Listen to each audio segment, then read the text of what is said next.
Boa noite a todos. É sempre com muita alegria que nós nos reunimos aqui, especialmente em nome do Cristo, e que Ele possa sempre estar conosco, especialmente no estudo das suas parábolas, do seu Evangelho, que é o caso da noite de hoje. Essa obra, Alto Amor e Outras Potências da Alma, foi escrita pelo Dr. Andrei Moreira e o Espírito Dias da Cruz. O livro é dividido em duas partes, a parte onde Andrei Moreira escreve e a parte onde o Espírito escreve. Este é o capítulo 3, Lázaro, a Liberdade e Autonomia, escrita pelo Dr. Andrei Moreira, baseado basicamente em Jesus e as potências da alma, da nossa alma. Não é da alma de Jesus, é da nossa alma. Então, hoje, nós vamos, mais uma vez, adquirir conhecimentos do que Jesus trouxe para nós, para a nossa alma. Muito além do que está escrito num livro, muito além do que está escrito na própria Bíblia. Mas o que é que está escrito em nós? Uma breve apresentação para quem não conhece o Dr. Andrei Moreira. Ele é este aqui. Médico homeopata, terapeuta de constelação familiar, escritor e autor. Trabalha na assistência psíquica do Renascimento, formado pela Universidade Federal de Minas Gerais, vive em Belo Horizonte e é um dos diretores da AME. AME é a sigla para Associação Médico Espírita. No caso da AME de Minas Gerais, foi iniciada em 1986. É basicamente uma união entre ciência e espiritismo. Então, aqueles doutores que abraçam a doutrina espírita, que estuda e que trabalha pelo espiritismo também resolveram se juntar e, se eu não estiver enganada, a AME tem por todo o país. Cada região tem aí a sua representação e eles estão constantemente fazendo seminários. Adicionar, né, na biografia, ele é palestrante, conferencista e espírita também. Já esteve aqui na nossa casa, se não me engano, 2 anos atrás. O mais interessante sobre ele, na minha opinião, se é que tem espaço para isso, é que ele, se não foi o fundador, ele é um dos fundadores da organização Fraternidade Sem Fronteira, que é justamente o que essa foto... Eu gostaria até de trazer uma foto dele, assim, mais close, mas essa foto foi a que mais agradou. A Fraternidade Sem Fronteiras ajuda a comunidade de Moçambique. Moçambique está entre os 8 países mais miseráveis do mundo. Então, eles começaram essa fraternidade, existe toda uma campanha já no país, para as pessoas apadrinharem uma criança. Então, de acordo com essas doações, existe aí caravanas que vão 3 vezes ao ano em Moçambique, e ali eles constroem a panificadora. Eles não jantam, né? Essas crianças só jantam ou almoçam quando a caravana vai e, então, disponibiliza comida. Mas, de acordo com as necessidades e a infraestrutura do local, acho que eles já conseguiram fabricar pães. Então, as crianças, pelo menos, pão já pode comer. E, para quem quiser conhecer o trabalho, está aí o endereço da internet. Ok, então vamos para a obra em si. Dr. Andrei, ele nos lembra muito bem aqui que, se nós repararmos nos personagens do Evangelho, Jesus escolheu para estar perto dele e acompanhá-lo pessoas comuns. Pessoas até muito mais comuns que nós, porque lá na história de Jesus, quem acompanhou foi o quê? Cobradores de impostos, pescadores, pessoas bem simples. E também prostitutas, doentes de toda sorte, o azar, né, no caso, ladrões. Então, isso também existe aí uma simbologia real de que Jesus amava com dignidade, porque ele não julgava, né? Se ele julgasse, então essas não seriam as pessoas que deveriam acompanhar Jesus, onde já se viu, eu vou dar o exemplo para a humanidade ver uma criatura dessa qualidade me acompanhar? Não pode. Então, aí já começa a grande escola, Jesus Cristo. Nenhum foi criticado pelo Cristo, todos foram contagiados pela experiência de amor do Mestre, que vinha em cada um ser divino, filho de Deus, independente das circunstâncias. Impulsionados por esse estímulo, fizeram contato com o melhor em si. Olha, fizeram contato com o melhor em quem? Em eles mesmos. Estavam perto de Jesus, mas o que os transformou foi o contato com si mesmo. Lógico, com a assistência de Jesus. Então, doutor Andrei nos lembra que estes colaboradores, estes ajudantes de Jesus, os apóstolos, por exemplo, são símbolos de vitória pessoal. Por quê? Porque eles venceram a si mesmos. Eles foram ladrões, eles foram prostitutas, eles foram cobrador de impostos. Entre outros que não mais taxados com erros, também entre os pescadores e cobradores de impostos, que somos nós, assim, que trabalha aqui e acolá, né? Não necessariamente pescando ou cobrando impostos, mas que tem trabalhos regulares, que não somos ladrões propriamente dito ou prostitutas, mas pessoas comuns. Então, esses são os símbolos de vitória pessoal, por esse contato com si mesmo e por essa transformação que os levaram a fazer parte do próprio Evangelho. Sublimes referências da conduta moral. Sublimes. Por que sublimes? Acompanharam Jesus. Jesus era o sublime. Questão 625 do Livro dos Espíritos. Quem é o nosso modelo e guia? Vocês não precisam ficar intimidados. Hoje é segunda-feira, já não está fazendo tanto frio. Viu? Podem ficar à vontade. Jesus... Oi? Está mais luz lá fora, tá vendo? A gente já está saindo dessa escuridão, da caverna, que já vem a explicação da caverna. Então, também o doutor Andrei faz referência à questão 1009. A pergunta é a seguinte, assim, diante do capítulo, né, que pergunta das condenações eternas e tudo mais. Aí, Kardec pergunta, assim, as penas impostas jamais o são por toda a eternidade? Ou seja, então se eu fui condenado, eu não fui condenado para toda a eternidade? Era essa pergunta que Kardec fazia, de acordo com a pergunta anterior, que é sempre uma sequência, onde, na resposta, se diz que ninguém era condenado para sempre. Então, como Kardec sempre teve ali o seu jeito de confirmar as coisas, ele falou, vou perguntar de novo. E pergunta, então quer dizer que a pessoa não está condenada para sempre? Santo Agostinho responde, avaliai a vossa razão e o vosso bom senso. Se a pessoa for condenada para toda a eternidade, onde estaria a bondade de Deus? Ou seja, respondendo com perguntas. Para quê? Para nós nos autoanalisarmos novamente. Então, Santo Agostinho sempre chama a gente para aquela introspecção reflexiva, né? Faz sentido? Se a pessoa for condenada para sempre, uma vez foi um ladrão, então, mesmo nós acreditando em reencarnação, então quer dizer porque uma vez eu fui ladrão, toda reencarnação eu vou ter que ter uma coisa para limpar esse meu perispírito, porque eu roubei não sei lá o quantos. Eu vou reencarnar para sempre com uma dívida. Faz sentido isso? Se Deus é bom, se Deus é justo, não vai ter uma hora que, né? Então, Santo Agostinho fala, se a pessoa foi condenada por 100 anos numa existência, o que são 100 anos perante a eternidade? Então, aí a gente já precisa analisar o nosso conceito de eternidade.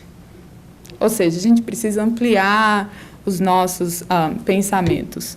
Porque se o erro foi cometido naquela vida e naquela vida precisa ser condenado pelos homens, assim será. Isso não quer dizer que vai ser por toda a eternidade. Então, naquela época, a gente pensava o quê? Que a eternidade só durava enquanto a gente estivesse aqui na Terra, né? Acabou a vida na Terra, acabou a eternidade. O que não é bem por aí. Ele faz alguns grifos, né, no livro, falando, à luz da imortalidade da alma, O alto amor é a constatação natural da grandeza divina que vibra na natureza do ser. Da grandeza divina que vibra na natureza de quem? Do ser. Somos nós, né? Desde o instante do amor primeiro, o sopro de amor e vida do Criador. Ou seja, nós nunca vamos estar sem amor na nossa vida. Só por esse fato. Já fomos criados do amor. Nós nunca vamos deixar de ser amor. Nem que a gente tenta. Nem que a gente fala, essa vida eu vou me propor para fazer o mal. Ainda assim, nós vamos ser amor. Por quê? Porque está na nossa natureza. Vai morrer naquela tal questão. Eu vou escolher o quê? Eu vou escolher praticar esse amor ou anular esse amor. Jesus. Vós sois o sal da terra. Vós sois a luz do mundo. Quem é a luz do mundo? Assim, resplandeça a vossa luz diante dos homens, para que vejam as vossas boas obras e glorifiquem ao vosso Pai, que estás nos céus. Diante dessa passagem, nós vamos, então, fazer uma breve interpretação da passagem de Lázaro, onde nós vamos avaliar os dois aspectos, físico e psicológico. Lembrando que o estudo da noite, o propósito da obra de Dr. Andrei Moreira é estudar essa parte psicológica, é avaliá-la com mais profundidade. Portanto, eu chamo aqui à frente os voluntários da última hora, os atores de Jesus. Por favor, vamos lá. Vamos ser rápidos. Vamos precisar da caverna. Aqui a gente atua com precisão. Minha filha se enrola no lençol. Vem a multidão.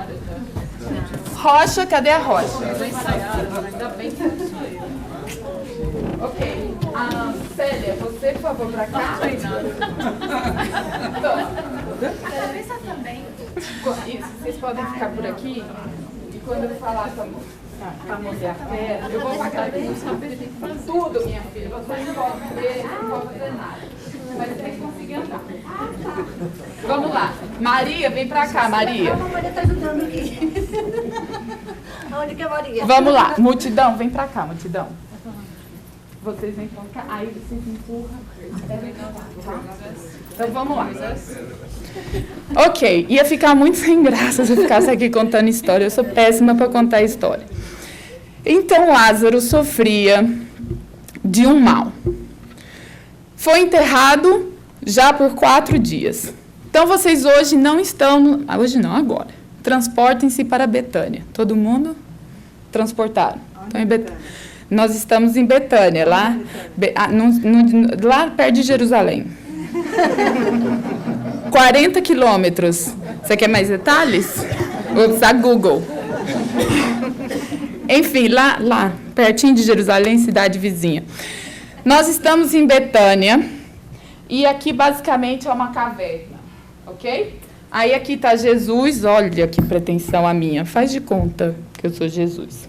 E aqui está Marta e Maria, que são irmãs de Lázaro, que foi enterrado.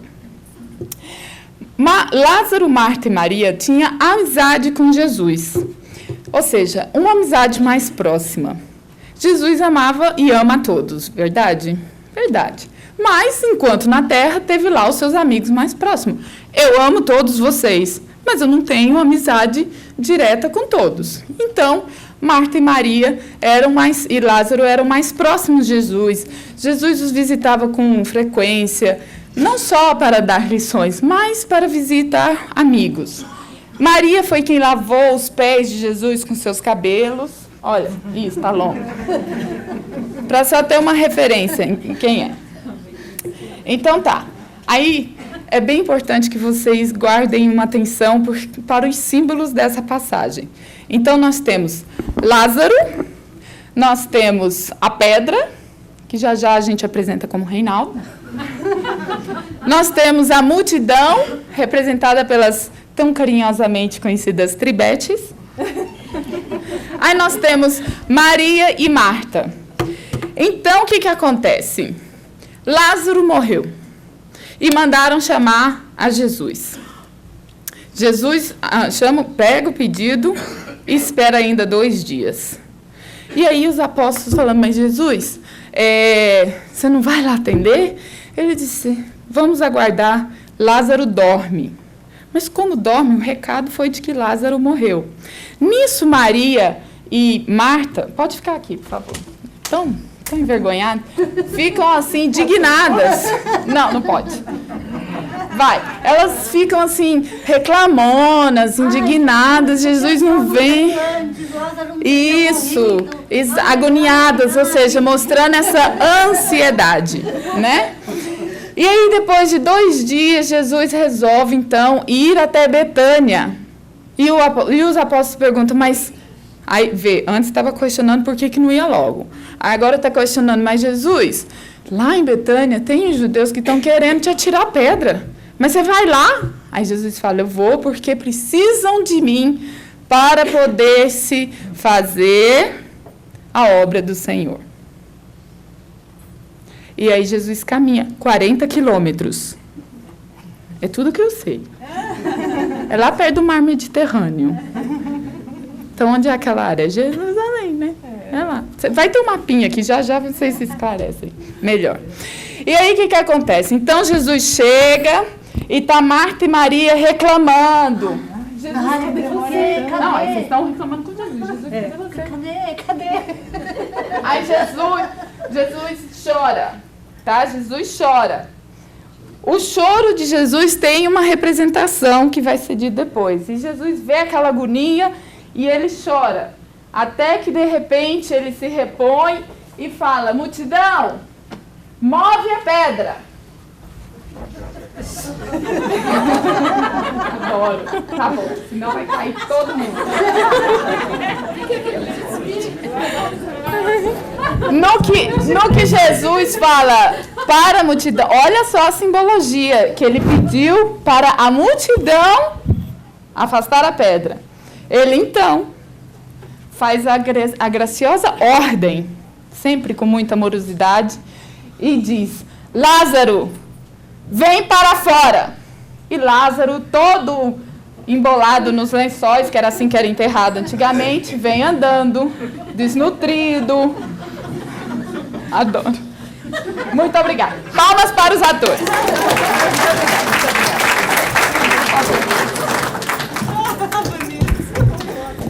Pode deixar aí, bem, depois eu arrumo. Eu falei. O Adão e Eva apareceram. Tá ótimo. Ok. Vocês prestaram atenção nos itens que tinha aqui nessa passagem? Lázaro, a pedra, a multidão, as irmãs, o choro de Jesus e Betânia. E onde é que Lázaro estava enterrado? Numa caverna. Ok. Então, o que acontece? Existe a parte física do processo, onde Lázaro sofria do que hoje nós conhecemos de catalepsia. Só que este caso do Evangelho foi um caso ainda mais que requer atenção, porque Lázaro já estava enterrado há 4 dias, cheirava mal, desnutrido, não tinha se alimentado, numa caverna, não estava podendo ver a luz. O que aconteceu? Quando Jesus chamou, ele veio sozinho, não veio? Vocês guardem essas informações, que nós vamos estudá-las. Então tá. Esses somos nós hoje. A gente vai ao médico, o médico pergunta, onde dói? Dói a realidade. A gente já não está sabendo o que é que dói. E assim, a gente às vezes está sentindo dor e não está sabendo onde dói. Ok, vamos lá. Então aí Jesus dizia, Lázaro dormia. Ou seja, lá já em Jerusalém, ele já sabia que Lázaro só dormia, por isso demorou 2 dias. Quando Marta e Maria ficou questionando e tudo mais, ele já sabia que Lázaro dormia. Então, não teve a pressa dele vir. O que esses 2 dias nos representam? O tempo de Deus. Não é no nosso tempo. É o tempo de Deus. Jesus já sabia que ele não estava morto. Então, aí, nós sabemos hoje, né, que a catalepsia ela paralisa os membros e desacelera o metabolismo e os dados vitais. Por isso que a criatura é vista como morta. Naqueles tempos não tinha tecnologia de hoje. A pessoa está lá 2 dias, sem basicamente dá para sentir a respiração. O que eles vão fazer? Vão jogar o lençol branco e enfiar na caverna. Está dado como morto. E aí, naquelas épocas mais antigas, acabava morrendo mesmo. No caso desse Lázaro, do Evangelho, Dr. Bezerra de Menezes explica que existia também um desejo incontido do espírito de deixar a matéria. Então, como ele sofria desse mal que é físico, o mal é físico, ele, como espírito, não queria mais estar aqui entre nós, prolongou.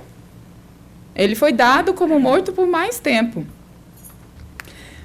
Quantos de nós, hoje em dia, não estamos assim catalépticos? Não sei se essa palavra existe, não, mas... Isso aí, catalépticos. Diante da nossa própria realidade. Justamente pelo fato da gente ainda não se conhecer tanto, ou pelo fato de realmente nem querer entrar nessa batalha. Porque não é fácil. Conhecer o próximo já é difícil. Já é difícil, sendo fácil julgar e condenar o próximo. Imagina quando é conosco mesmo. E aí a gente vai adiando, até chegar no médico, o médico pergunta, meu filho, onde dói? Aí chega uma hora que a gente não aguenta. E aperta o mouse e tira a tela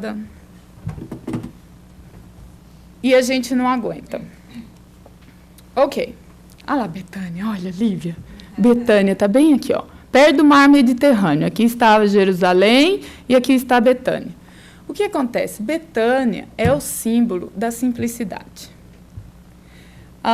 Emmanuel diz, no livro Consolador, que essa passagem de Lázaro é a passagem mais simbólica do amor de Jesus para com a humanidade, onde Jesus vem arrancar nós dessa caverna, nos arrancar desse esconderijo.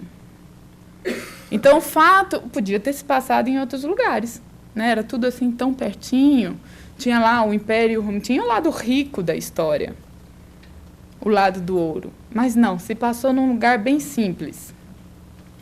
Percebemos uma coisa, Jesus desfrutava amizade direta com Lázaro, Maria e Marta. O que isso quer dizer? Quer dizer que não é o fato de nós estarmos com Jesus que nós estamos livres dos nossos problemas. Nós vamos ter força, nós vamos ter energia para superá-los. Mas a gente não pode querer que Jesus, porque eu me conecto com Jesus, porque eu frequento um templo, eu estudo o Evangelho, eu isso, aquilo, eu vou estar livre. Não é bem por aí. Essa mensagem traz também esse aviso, olha, vamos desfrutar da amizade dele, porque vai ser um pouco mais fácil. Não vai libertar ninguém, porque não existe escolha de Deus, né? É cada um com ali o seu problema. E a nossa caverna é o esconderijo, muitas vezes inconscientes, que nós ali vamos escondendo o quê? A nossa própria individualidade. A gente não vai esconder ninguém. Porque se a pessoa estiver lá com um telefone e tiver internet, acha rapidinho. A gente esconde aqueles sentimentos que a gente não quer encarar. Então, essa é a nossa caverna. Jesus virou para lá, para a multidão, e falou, multidão, afaste a pedra. Jesus poderia ter ido afastar a pedra. Não poderia? Mas não. A multidão foi pedido para afastar. Por quê? A multidão representa o auxílio da sociedade, uns com os outros. Porque a gente está vivendo aqui, uns com os outros, porque a gente precisa dessa ajuda. Eu não sei vocês, eu tenho 1000 problemas. Mas, graças a Deus, eu tenho muito mais amigos. E eu tenho gente que já me ajudou que talvez eu nem lembre do nome. Graças a Deus. Mas aí, e quando eu também tenho um problema e, mesmo tendo vários amigos, ninguém me ajuda? Também já aconteceu. São aqueles problemas mais pessoais. Tem que passar. Né? Então, assim, a caverna tem essa simbologia dessa escuridão, onde Jesus vira para Lázaro e fala: vem para fora, vem para a luz. Outra coisa interessante, Jesus sabia que Lázaro estava enterrado há 4 dias. Mesmo que dormia por causa da catalepsia, ele estava desnutrido, ele não comia, não tomava água. E outra, a própria luz ia incomodar quando ele saísse da caverna. Jesus foi lá dentro buscá-lo? Foi? Não foi. Porque o mérito é de quem? É de Lázaro de querer voltar à vida. É de Lázaro sair dessa caverna. Quem são Lázaros? Jesus está aqui toda segunda-feira, toda terça, toda quarta, toda quinta. Todo dia ele está ali naquele evangelho. Não sei qual é a média que cada um de nós estuda o evangelho. Jesus está lá, chamando e convidando. Chamando e convidando. Quando o doutor Andrei Moreira fala no início que Jesus escolhia pessoas simples e cita o fato de ter ladrões, eu lembrei de uma história que eu li no Facebook que alguém colocou sobre um livro chamado Kardec Prossegue. Então, Chico Xavier, ele tinha o hábito de acompanhar aquelas pessoas que vinham de fora e que ficavam hospedados em Uberaba. Uberaba é uma cidade tão grande quanto Betânia, né, na época. Dava para ir andando. Então, ele acompanhava até o hotel, as pousadas, aquelas pessoas que ficavam até mais tarde, que ficavam por último ali naquelas reuniões. E geralmente era o quê? 2 horas da manhã e tudo mais. Até que, ao voltar, o Chico foi, deixou as pessoas no hotel e, quando voltava sozinho, ele foi abordado por 2 ladrões. Logo em Uberaba, né? Mas, enfim, tem lá também. E aí, um deles pergunta: quanto você tem de dinheiro aí? Aí o Chico, né, na mesma hora, pôs a mão no bolso e só tinha 5 cruzeiros. E falou: meu filho, olha, eu tenho 5 cruzeiros, mas não me leva 5 cruzeiros não, que eu tenho minhas crianças para criar. Aí o segundo, né, ladrão virou e falou: você é casado? Ele disse: não sou casado não. E aí, então não vem com essa história, tá querendo enganar quem? Não, mas é que eu cuido, assim, de muitas crianças que são parentes mesmo, e outras que nem são parentes, mas a gente cuida. Então, por favor, eu preciso comprar o leitinho delas, e 5 cruzeiros é tudo que eu tenho, não me rouba não, só que eu te peço, não me faz mal. Não me faz mal que eu tenho que cuidar das minhas crianças, é só o que eu te peço. Aí, o ladrão 1 vira para o ladrão 2 e fala assim: cadê aqueles 200 cruzeiros? Aí o ladrão 2 falou: não, nem me vem. Nem me vem, porque senão é hora de ser bondoso. Aí um ladrão assaltou o outro. Passa logo esses 200 cruzeiros aí. Tamanho o poder da vibração de alguém que faz o bem. O ladrão número 2, lógico, né? Pega os 200 cruzeiros e passa para o ladrão 1. O ladrão 1 vira para o Chico, fala: toma esses 200 cruzeiros.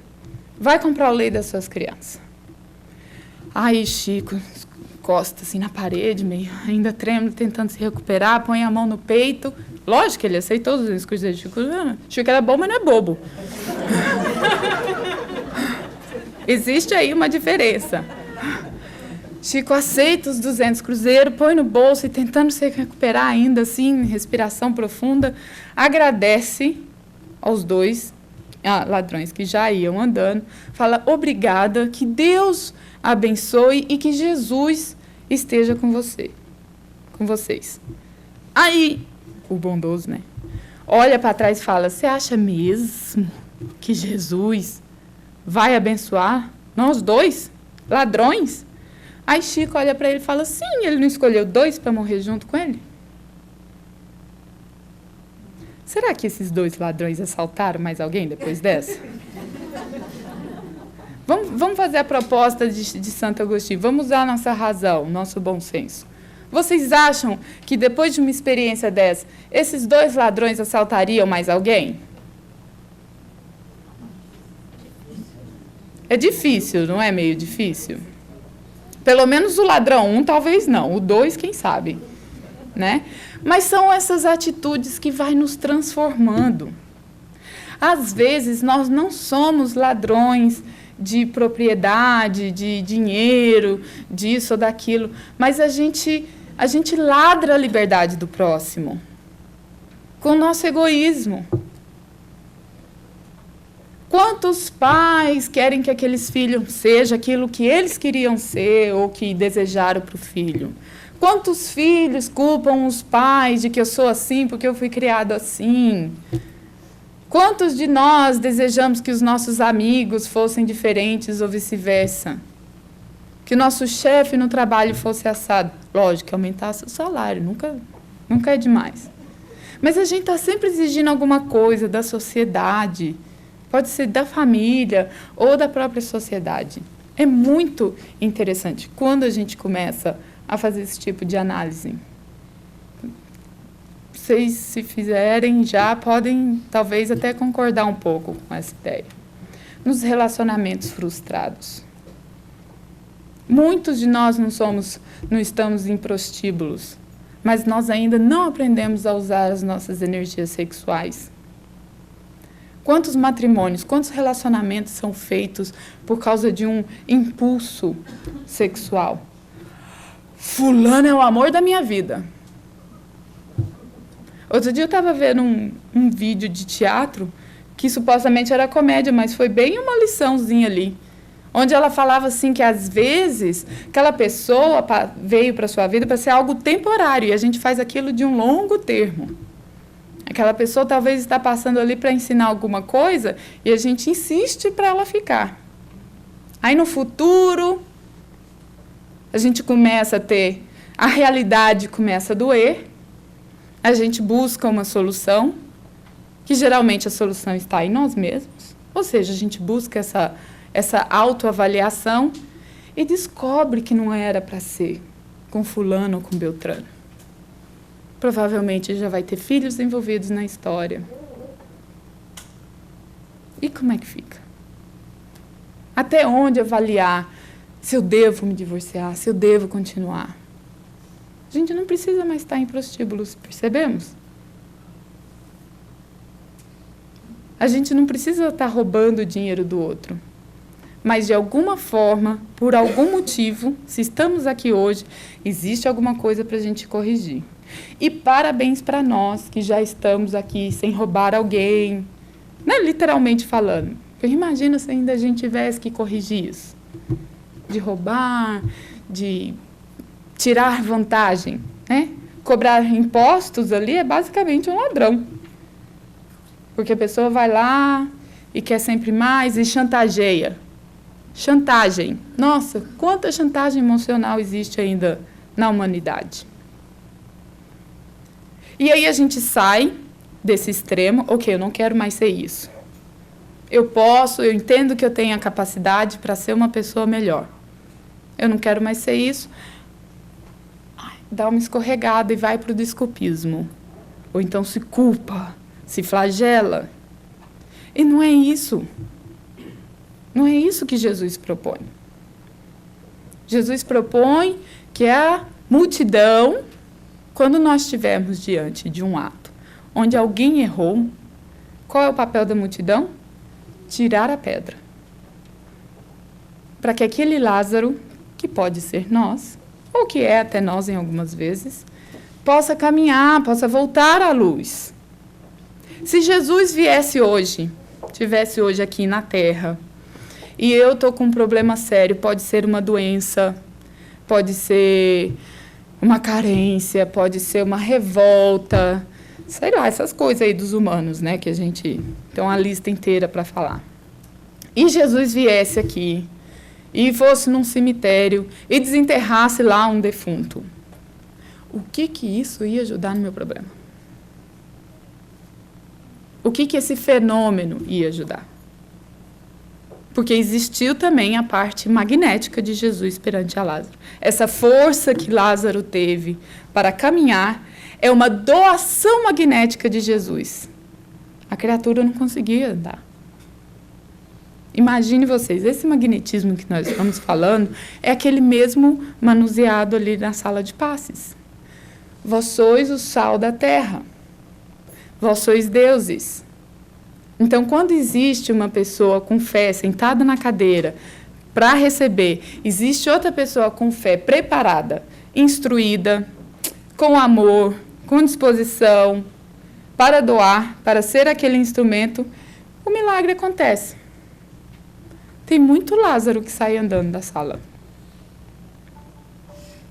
Mas nós queremos isso? Nós viemos buscar isso? Depois que nós viemos buscar isso, quanto tempo isso durou na nossa vida? Porque nós temos alguns flashes, não só de calor, mas nós temos flashes de bondade e de busca. Quanto tempo isso está durando na nossa vida? Percebemos os tipos de questionamentos que a gente precisa fazer? Porque às vezes eu consegui ser boa numa única situação. Aí muda o personagem, a situação é a mesma, eu não consigo ser tão boa. E aí volta tudo de novo. É um exercício. Então, para aqueles que não tiver assim o hábito ou ainda não percebeu, fica aí a dica. Viver dá trabalho. Viver dá bastante trabalho. Você pode ter ou não trabalho. Viver dá trabalho. Perguntemos aos nossos pulmões o quanto eles têm que trabalhar para nós podermos respirar. Perguntemos ao nosso coração quantas vezes ele bate por dia. A gente está lá dormindo, sonhando, e o corpo está trabalhando. Isso é uma necessidade do ser humano. É físico, não é só espiritual. Então, esse trabalhar moralmente faz parte da nossa vida. E Jesus, ele vem sempre contagiar com alegria. Se Jesus não tivesse poder de contagiar a nossa alma, Lázaro não andava. Não andava porque ele ia preferir desencarnar.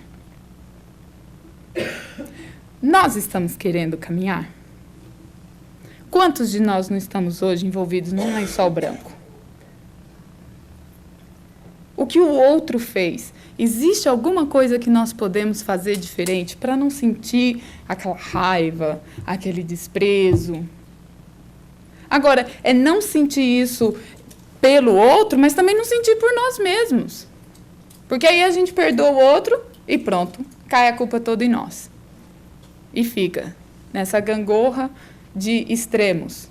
E a proposta de Jesus, a proposta que a própria doutrina vem nos oferecer, baseado no nosso modelo e guia, é de equilíbrio. Equilíbrio sempre.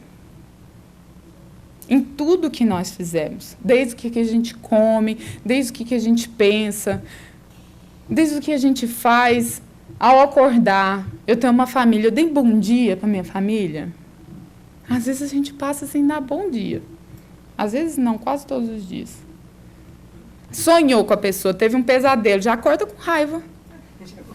Foi no sonho. Não, mas olha, foi lá no mundo espiritual, a nossa situação é assim, então a criatura está com raiva. Não, mas talvez não está, talvez foi só uma imagem de colocar ali, aquele seu parente ali, não é ele necessariamente. Mas, porque nós temos aquilo incontido, a gente já tem motivo para explorar. Então, quando nós fizermos essa autoavaliação e escolhermos sair da caverna, aí, então, a gente tem a nossa liberdade. E a gente só vai ter a nossa autonomia quando a gente se conhecer. Porque a gente escolhe sair da caverna. Isso nos deixa liberto. Quando a gente escolhe sair, já nos libertamos. Agora, a autonomia, não adianta eu querer sair e ser igual a Bebete. Não vai dar. A Bebete tem as suas próprias qualidades, os seus próprios defeitos. A gente pode ter muita semelhança, mas ela tem a intensidade dela e eu tenho a minha. Ela tem o histórico espiritual dela e eu tenho o meu. Fomos os dois ladrões lá de Jesus, quem sabe? Tá, mas ela talvez está indo mais rápido que eu. Quem sabe? Quem sabe disso? Importa isso? Importa onde o outro está ou importa onde eu estou? Qual é a direção da minha vida? Para onde eu quero ir? O que precisou fazer com que Lázaro levantasse e andasse? Alguém gostaria de tentar a resposta?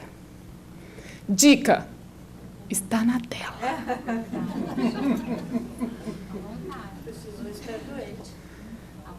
À vontade. Olha só. Há uma força motriz. Como eu sou meio bobinha, eu tive que ir no dicionário para saber o que é motriz. É uma força que gera movimento. Então, vai te impulsionar, nesse caso. Vai gerar uma força, vai gerar um movimento. Então, existe essa força que é muito mais poderosa do que o vapor, a eletricidade. Vapor é o que empurrava o trem? Olha só. Já estou podendo fazer física. A eletricidade, né? E a energia atômica. Gente, pode existir 1000 bombas atômicas. Enquanto existir a vontade de não ativá-las, não tem bomba atômica. O que essa vontade pode fazer em nós?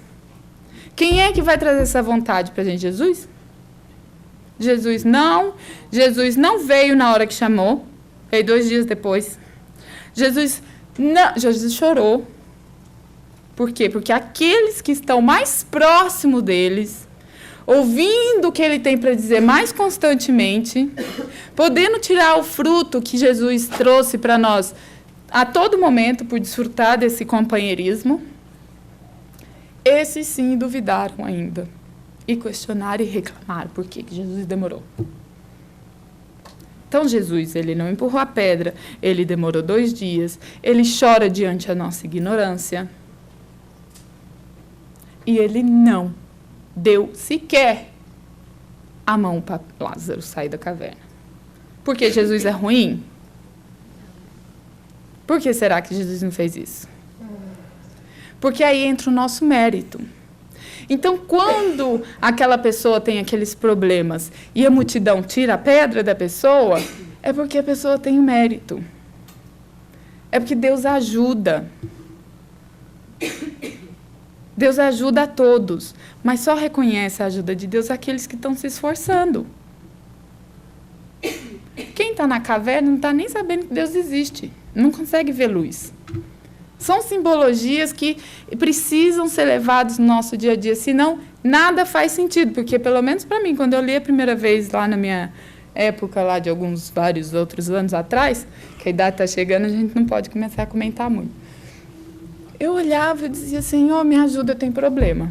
Eu tenho problema, não consigo entender essas mensagens, não faz sentido, não entendia.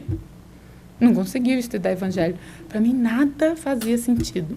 Eu quero lá saber que a pedra foi removida, que o cara tinha catalepsia e andava, que a outra veio e lavou os pés de Jesus. Eu não entendia nada. No meu caso, obrigada, doutrina espírita, que ajuda a gente a refletir de uma forma, como se diz aqui, fora da caixa. E aí a gente começa a ver o sentido do evangelho. Por quê? Porque a doutrina espírita propõe para a gente fazer uma reforma íntima. Então, você só consegue entender o evangelho quando você estudar a si mesmo. Senão, provavelmente, vai ficar ainda um pouco sem sentido. Doutor Andrei fala, a misericórdia divina atende ao homem pelo próprio homem. Quem é que vem fazer o bem que nós precisamos receber?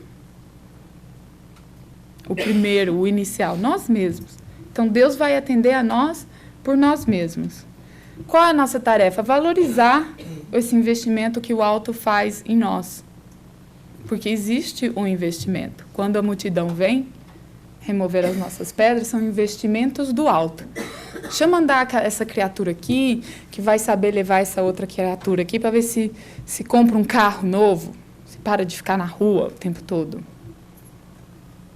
Pessoas que você nem imaginava.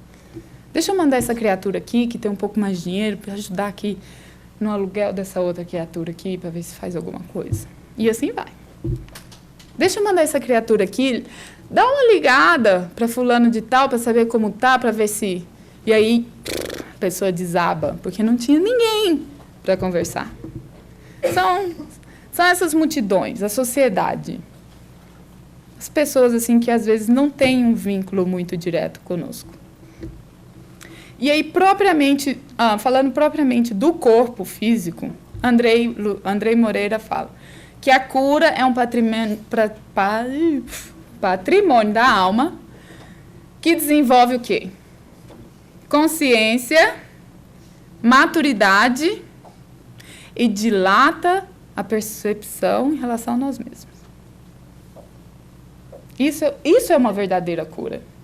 Existe um material do Dr. Ian Dolly Jr. Ele é endocrinologista e é também presidente da AME do estado do Mato Grosso do Sul. E ali ele explica que foi passada a informação para ele, em termos de reunião mediúnica, de que muitas pessoas que desencarnaram através do câncer, que era a doença em questão, elas desencarnaram curadas. O perispírito estava curado.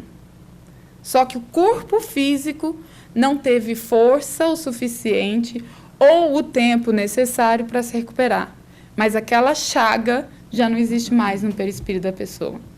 Porque durante aquela enfermidade, o espírito se regenerou e conseguiu a transformação necessária para remover aquela chaga. Se vai precisar reencarnar de novo, não se sabe. Se vai reencarnar com outros problemas, não se sabe. Aquele problema está resolvido. Daí a importância da gente começar esse trabalho agora. A gente vai esperar uma doença chegar para a gente poder, então, despertar? Não precisa. A gente pode começar agora, com a nossa própria felicidade. Ou seja, promove também o nosso autoconhecimento, auto-amor, que nos liberta das prisões internas. Esses sintomas, esses sinais apenas simbolizam algo, né, do nosso perispírito, no nosso corpo. Lembrando que esse percurso pessoal é individual. Cada um vai dar o seu testemunho à vida. Ninguém vai poder dar o meu testemunho de vida. Esse sou eu. Mas, mesmo individualmente, nós estamos em um meio coletivo, com compromissos comuns. Quais são os nossos compromissos comuns? A caridade é o nosso compromisso com o próximo. Independente do que é a sua individualidade ou a minha, nós temos isso em comum: ajudar o próximo. Muito bem lembrado, para a gente poder conseguir sair dessa caverna, psicologicamente agora analisando, nós precisamos nos desapegar daquilo que a gente imagina que nós somos. Porque existe o que nós realmente somos e existe o que nós gostaríamos de ser. Temos que saber onde está um, onde está outro. Dr. Andrei dá o exemplo da multiplicação dos peixes e dos pães. E ele fala que perante o nosso pequenino talento, se a gente acha que a gente não pode fazer nada, nem por nós mesmos, mas diante do pequenino que todo mundo tem, porque somos filhos de Deus, esse pode ser transformado da mesma forma que Jesus transformou aqueles pães e aquele peixe. Porque Jesus podia fazer cair do céu. Mas ele pediu aos apóstolos: o que vocês têm aí para oferecer? Senhor, a gente não tem muito, são 5 pães aqui, peixes. Então, diante daquilo que nós tínhamos a oferecer, foi multiplicado. se não é o suficiente para resolver o nosso problema, será multiplicado por Jesus. Será multiplicado pelos benfeitores. E se for algo material, será multiplicado com a ação magnética. Não tenham dúvida. Se é de saúde que nós precisamos, saúde nós vamos ter. Se é de dinheiro, se é de oportunidade de trabalho, se é de alegria. Tem gente que tem até tudo, mas os olhos não mentem. Não mentem. Nós encerramos por aqui agradecendo a todos pela atenção e desejando muita paz e muita saúde integral para todos. Boa noite.